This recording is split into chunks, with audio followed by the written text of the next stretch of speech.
Sahir Galt's here, and it's time to talk about the Daenerys Targaryen theme. We believed in her as the hero who would save the Seven Kingdoms, but her descent into bloodthirsty rampage and apparent desire for perpetual war surprised everyone. But I submit that buried in her theme are hints that should have given us every reason to suspect it. The first time we hear music associated with Daenerys is in the second episode, when she's asking her handmaidens about dragons.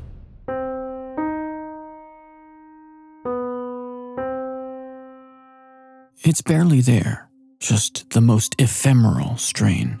But as we'll come to find out, this is the essential core of her theme.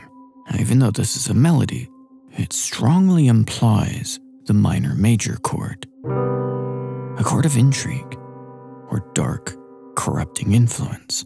A curious sonority indeed to associate with a simple hero. It's equally dark viewed from the melodic perspective. 1 to flat 3, minor third, flat 3 down to 7, a diminished fourth, and 7 to 1, minor second, conjuring the harmonic minor, the intense, exotic variation on natural minor. And from this moment, the music connected to Daenerys accumulates new components, like when she asserts herself with Drogo.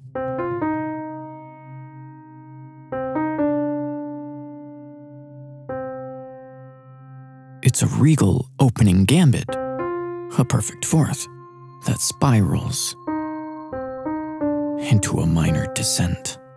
We also hear previously introduced melodies connected to Daenerys expand over time, like when she condemns Miri Maz Dur, the witch, to death and promises to her followers that those who would harm them will die screaming.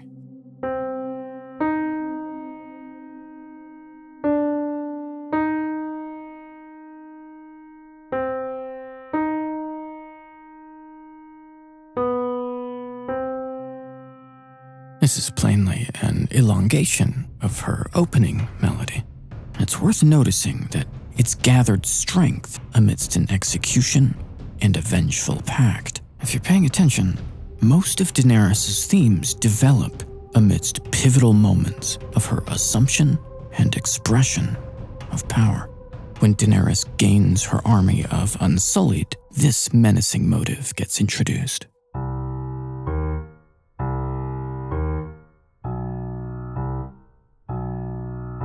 This is a variation on the original melody fragment, rhythmically articulated to heighten its intensity as a danger motive. And as she commands the Unsullied to kill all the masters and break the chains from every slave, this motive unites with her dark, regal melody.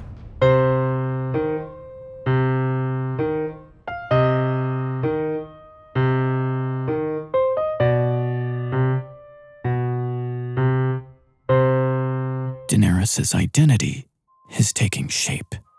And I think it's important to note that this original melody and its rhythmic variation is very often connected with Daenerys and her dragons, usually before a fiery execution or some other devastating carnage. But when she's standing at the gates of Meereen, the weapon she wields there is hope, as she catapults over the walls the chains of slaves she's already freed.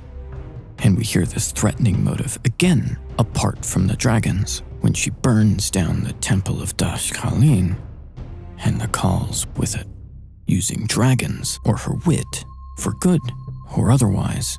This theme is for the terrible power that Daenerys can unleash. But we've yet to talk about the most optimistic theme associated with Daenerys, one which was first introduced when she's hailed as Misa by the freed slaves of Yunkai.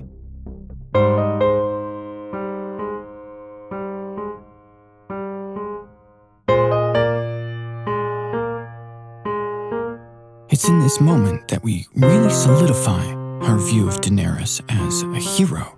The music does a lot of the heavy lifting here. We get a Picardy third, turning our tonic chord into major. It even has a callback to the title theme.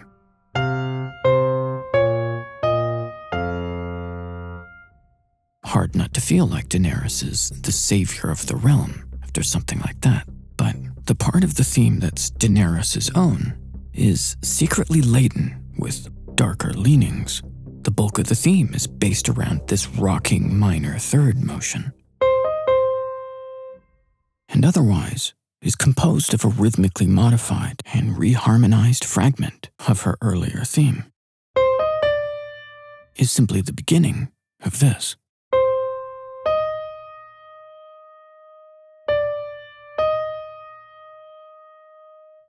Even during her greatest triumphs, Daenerys can't entirely escape the darkness that's a part of her nature. And this is one of the great achievements of her character development.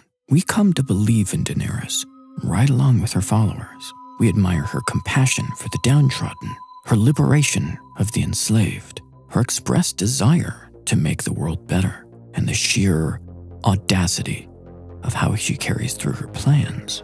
And all of those things are a part of her nature, but it's not her entire nature.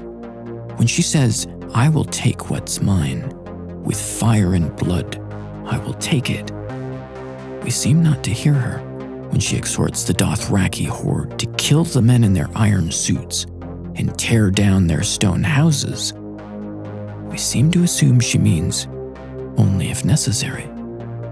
We're quick to forget that Daenerys' punishment is always death, be it a former friend, handmaiden, advisor, house that refuses to side with her, or a noble that may actually be innocent. She literally takes no prisoners. Daenerys isn't a simple hero. She's complex, noble, inspiring. She considers advice and often makes thoughtful decisions. She's a liberator. She helps save the world from the undead. But let's not forget that she's also a conquering warlord with a monomaniacal goal of ruling everyone, and those who oppose her receive only one choice: join or die. And her theme, from the very beginning, has always reflected her multifaceted nature, her high-minded ideals tainted by darker underpinnings, even in its most climactic form with soaring choral accompaniment. This note can't be ignored. It's that vein of corruption we heard from the first.